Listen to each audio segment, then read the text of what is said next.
Welcome back to Reason for Truth. Today we're going to talk about 8 common nomadic fears about God's calling. This is part 2 of a 3-part series on the expat nomad Abraham. Last week we looked at really the advent of modern day nomad. The digital nomad was often referred to anyways as the digital nomad. And the fact that while the concept of a digital nomad is new in reality, listen, the nomad in general is as old as time itself. And we see that in the life of Abraham and Sarah. Today I'm going to show you what biblical obedience looks like and break down for you how we can better execute God's missions, His calling, even when it's uncomfortable and scary. And today we're going to look at 8 specific fears that digital nomads have. So stay tuned.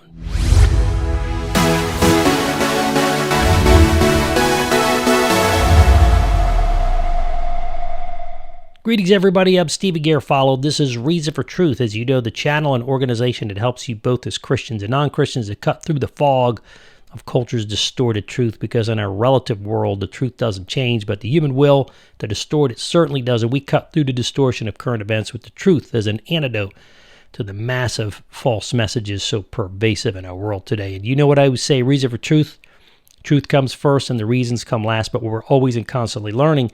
Because when we stop learning, we stop teaching, or at least stop teaching well. But before we get started, make sure 2 things, very important. Just pause, smash that subscribe button, and then just ding, pluck that little alert bell. That'll help you with the subscription thing there, let you know the new episode's out. Now, last week, we left off examining the life of Abraham.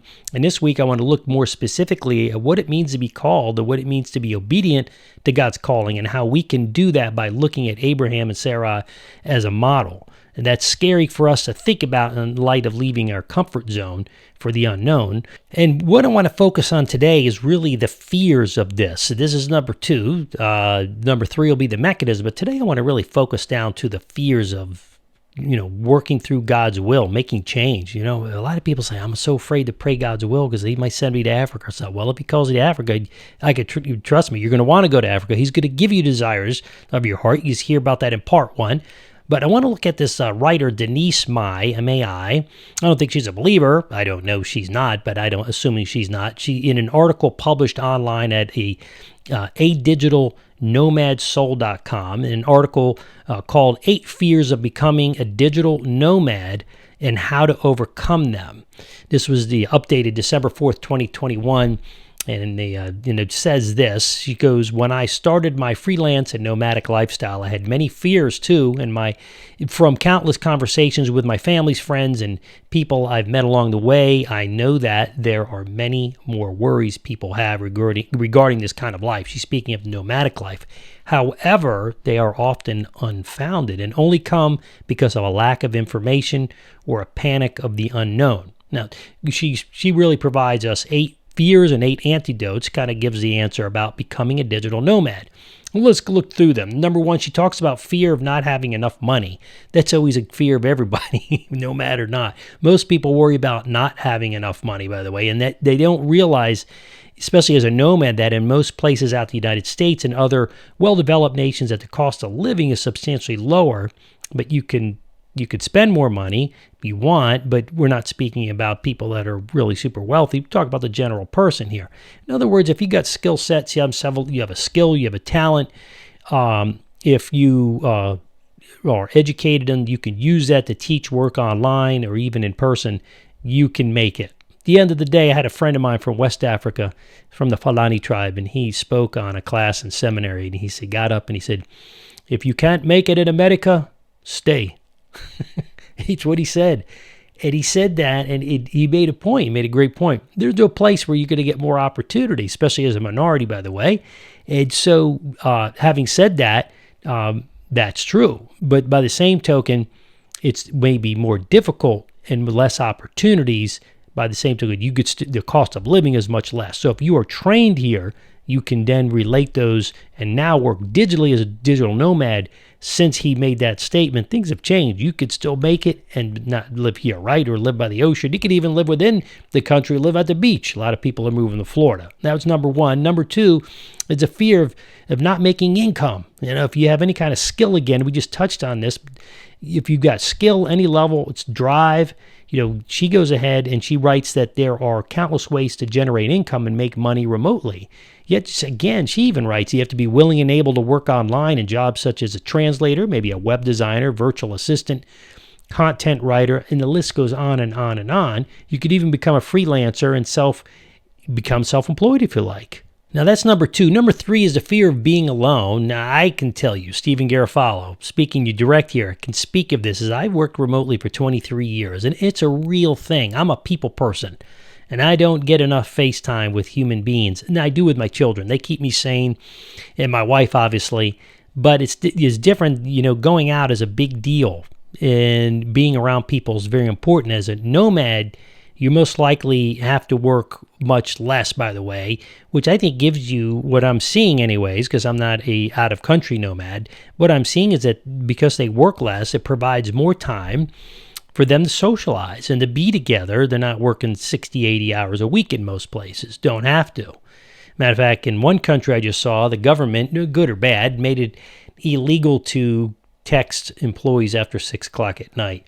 I thought it was great in a sense, but that's a little bit of talk about overreach. But listen, it was interesting. They want to keep the culture there. They don't want it to become another big city thing like some of the developed countries where people are being text 24/7. Anyways, if you've got to provide for your family and children, your wife, that's a different story. For me, I've got a wife and 3 children, and the cost of living in the United States is very, very expensive. And for what you get. In other words, it's very costly. And there's a lot of great things, and we live great, and we can have bigger houses and more land. But that's why so many young people, and it costs money. That's why so many people, especially the millennials, are becoming digital nomads. It depends really on your personality. If you're an outgoing person, by the way, you're going to make friends quickly no matter where you go. My friends used to say, Steve, you make friends with rocks. I got friends all over the world now. I talk to them on Skype and Instagram. We literally talk, and hey, we're going to be making some visits before not too long.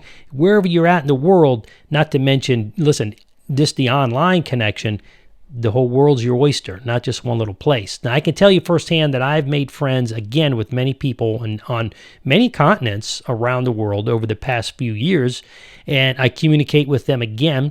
We've got Zoom, Skype, Instagram, Microsoft meetings. I've had them all over the last few months, and even Instagram, right? I mean, everybody's on Instagram. Well, how have I found that out? A good buddy I went to seminary with, Ben, he's in Slovenia, and I'm sitting here one morning reading my Bible, and I looked down, I said, Ben, something popped up my feed, and I hit a little video button, and sure enough, Ben's driving, and he goes, hey, Steve, how you doing? I'm like, man, I've talked to you in years. His daughter was going to school in America. She was just coming back, and he was crossing the border to one country to the next. Let me get through the border. I'll call you right back. I think it's interesting. It was like thinking years ago, that would be something you see on the TV, not in real life, but it's real life now. Now, the most difficult obstacle I find is time zones. Now, we work around, we can work around that wherever you're at. But listen, you can be sure that within the expat community and other people from your home country, they're going to understand that. You have to just work around that. But be careful, listen, to take in the culture. You can go wherever you're at. If you're an expat, you go to another country, there's always a group of people, they're called expat communities, in any country just about, where there's other people that come from where you came from, or they're certainly the same country, and you want to make sure. And I experienced that preaching in Costa Rica some years ago, and I thought it was the most interesting place I'd ever preached. Never experienced, because everyone's usually monogamous, and if you go to preach at an all-white church, or a country church, or an all-black church, or a Hispanic church, or a church on the West Coast, different from the East Coast, you pretty much know who you're preaching to. They're the same kind of creature. It'd be the same kind of makeup. They understand their culture is the same. When you go to a nomadic environment, it's really different. They're from all over the place, and they're there for different reasons. I found it very interesting. A little difficult, believe it or not. Most difficult environment I've ever preached in, besides the point that it was the first time I ever sweat through my pants in the jungle. I've sweat through shirts, but never my pants. It was a different experience, but a wonderful people. Enjoyed my time. But listen, become acclimated to the native people if you're going to leave your country. Wherever you go, move on, and make sure you're going to miss out if you don't take in the local culture and get to know people, learn some of the language. That's number 3. Number 4 is your fear of leaving your friends and family. This is a biggie. Denise said in her article, I'm not going to lie, it's hard every time that you leave, not just the first time, but when you come back and visit. And I understand that, from the perspective, every time I see my mom once a year, twice a year, I see her there, brings a tear to my eye. But, that's the life she chose in leaving, her family to go 3 hours and mine to go 8 hours. But it's not like this it's the end of the relationship, she writes. You can always stay in contact with video calls. My mom's 85. We talk we FaceTime with her. She's not always really good with the phone, and sometimes she cuts off her head, you see the wall or something, but the spirit's there. And then, hey, Ma, listen, pull back, let me see your face. Oh, yeah. It's a different generation, that's all. You could use WhatsApp app, the messaging, and she says that she often texts her friends all day long, so she feels like she's not far away at all. Of course, you can always call for go for extended visit your friends for a weekend or a week or a month or however long you want to go if you're able to do that, especially if you work remotely. I can tell you, my friends, I text them and write them, reading this article is good for me because I'm like, I understand myself better. This is why I'm constantly texting my friends. You want to feel connected, because you're not in an office, you're not out with people, different environment. This is a big enlightenment for me, even though I've been doing this for 23 years. It's not that you don't have any other choices for friendships. It's a bit harder. You have to put on a little more effort with friends than you do with family, but your true friends are going to stay with you no matter what. That'll tell you who your true friends are. And I had some friends that I knew extremely well, and now I can't get a hold of them that often. I understand that. They made that decision. No, that's the decision they made. I understand it. And Sicilian to me says, listen, I wiped the dust off my feet. Let's move on. You move forward, and that's the way it goes. I'm in total agreement with Denise, by the way. I text and call friends often, and I feel connected as everything she said really gelled with me on this point. This leads us to number 5 regarding materialism, and I've read different expat articles. One gal she was living in South America. I'm trying to think of the country. But she said this. She goes, man, I used to really go shopping all the time. It is so free just not to focus around shopping and buying things and materialism. This number 5 is fear of letting go of possessions, because in most cases, and certainly in our country, the United States, and this is a big deal. But outside the United States, it's not as easy or it's not as cheap to get things. If you're in Europe, you're paying over 20% sales tax, 22%, 23%. I don't understand that, but that's the way it is. I guess that's how they pay for healthcare and whatnot. They get you one way or the other, right? So, getting things cheaply in the United States as we do has led to people just being addicted to Amazon in some places, but you end up getting cluttered with stuff in your house. And Denise writes, yep, humans can be terribly materialistic. This is what she says. When you live in the same place for a couple of years, you tend to gather so many possessions and they fill up an entire house. Tons of clothes, electronics, cosmetics, etc. Becoming a digital nomad often means you're going to have to cleanse, by the way. You have to reduce your physical possessions, I'll say your physical footprint in a sense, and you can't carry anything around with you. And if you give up your home base, you can't even leave your stuff behind. Most people get attached to certain things, by the way, and almost panic. This is what she said. They almost panic when you give them away. Now, we as Christians are called not to hold on to material things, not too seriously, not for too long. We can't take them with us. Remember when I moved here, I was like, man, I live in a couple acres and this nice neighborhood. And then I thought to myself, 50 years from now, 100 years from now, some person from another country is probably going to be living in my property. It's not mine. It never was mine. I'm just a steward of it by God. So my wife and I use our home for God's glory and share it with others. I also have a library. That's different. That's a resource for my books. That has meaning for me. And there's a few items I have, but I can probably pack everything that I probably would really care to take with me in a very small little tiny U-Haul, the smaller one, not the teeniest one, but a small one. Now, listen, should we move on again? We'll have to look at that, but I'm not sure on how much junk we're going to be taking with us. Once lady, Michael Keating, a wise lady, Michael Keating's mom told me years ago, you're going back to 1980, she said, Stephen, the more things you own, the more things own you. She was right. A wise, wise lady. Listen, moving on to numbers from number 6, and then we'll look on number 7 and 8, and we're going to wrap this up. I want to keep them a little shorter so we can get through here. Number 6 is in the fear of the language differences. This is a big deal. I mean, it is. If you don't speak, you can go to other countries where English is spoken quite commonly. In any case, there's always communities that share your language, even no matter what country you live in. If you speak your native language, you can always learn to speak another language, by the way, if you want. And that's wise to do. If you're going to live there, you should learn the language. But this is an issue, not as much as an issue as you may think it is, because you could always communicate with people through body language at first, and certainly you can meet with people that speak your native tongue. Now, number 7 is fear of failure. That's the next one. We got 2 left, and this is perhaps fear of failure is perhaps the most difficult of the 8. Certainly one of them. And people are scared. They're not going to make it. They failed. What are they going to fail? If I don't make the income, that's failure. Failure to find a home to live in or even enjoy the lifestyle or the culture they move to. Denise writes this, being absolutely honest here, yes, that can happen, all of it. But if you prepare properly, chances are fairly small that they are going to happen. In other words, if you just prepare, as my buddy James says, fail to prepare is to prepare to fail. Now, when I was in my 20s, late 20s, I remember speaking with my older brother about buying my first home, and it was pretty scary. And he said to me, listen, no, Steve, what's the worst thing that can happen? No, you can't make your mortgage payment, which is really small at that time. And he said this, what's the worst case right now? Well, you just sell the house. I said, that's a good point. You're really not strapped to anything material. You could always get rid of it, right? So taking the risk often is just a fear. We don't want to live life not doing the things that we wanted to do in life. And years ago, I remember reading a lot of quotes. One of the most common things that people have on their deathbed is their regret that they didn't do a lot of things. They didn't take the risks. This leads us to number 8 and the final, which is the fear of negative situations. This is a little more real. Number 8 is the fear of negative situations that can be, listen, all too often very real. After all, we live in a uncertain world, it's an unpredictable world, and you may get sick, you may need a doctor, lose your passport, and what happens if you can't find something to eat, if you miss your family or lose your phone? I mean, some of these are a little more trivial than others, but you see where I'm getting. Depending if people are coming, what their exposure to international community is, but many fears of having a negative experience do happen.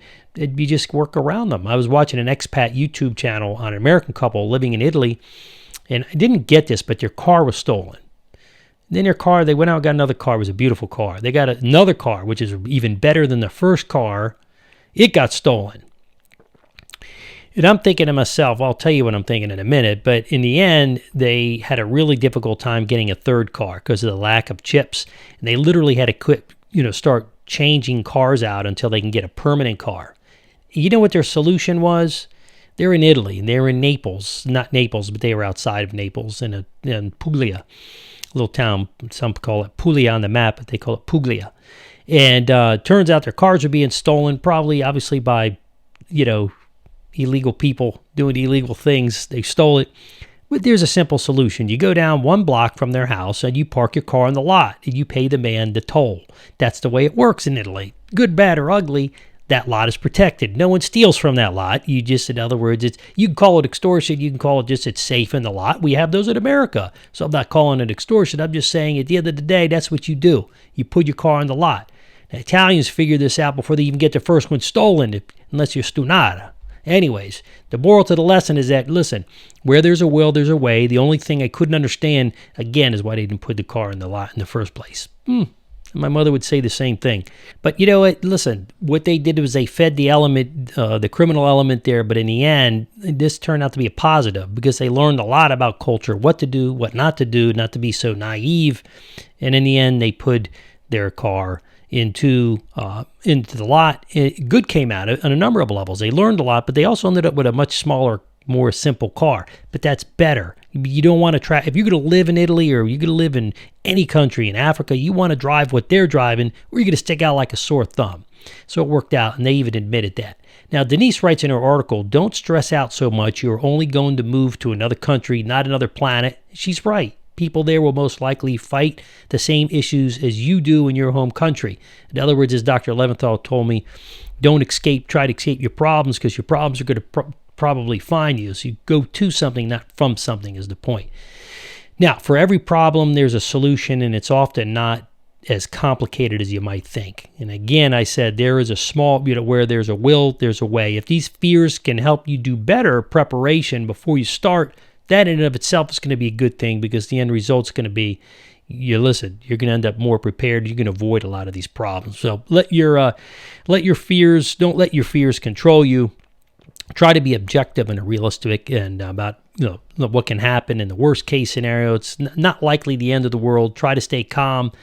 Don't over dramatize it. I think a lot of it has to do with your age too, right? And your financial state to begin with. But most importantly, you don't want to keep this not moving forward in light of failing to fulfill God's plan for your life. Are you going to listen to God? This is a little bit more in the digital nomad. There's 8 fears. God did not call us to a spirit of fear. We're to trust in Him. He'll provide for us. That's true of leaving the country, even on a missions trip. Things in most places in the world don't operate like the United States or Britain. Things don't work on clockwork. Things are not set. There's not a hospital in every corner. So you have to trust in the Lord. The question is, you're going to do that? That's where I want to leave you. Now, don't stop here. We have over 600 audios, over 100 or 200 different videos. You want to check those out. Before you leave, make sure you do a couple things. Maybe smash that subscribe button. Then just go ahead, boom, pull the trigger on that little alert bell. That little alert bell is going to tell you when subscription comes in. Listen, thank you for tuning in for today. I'm your host, Stevie Garofalo, and this is your Nomadic Reason for Truth for today.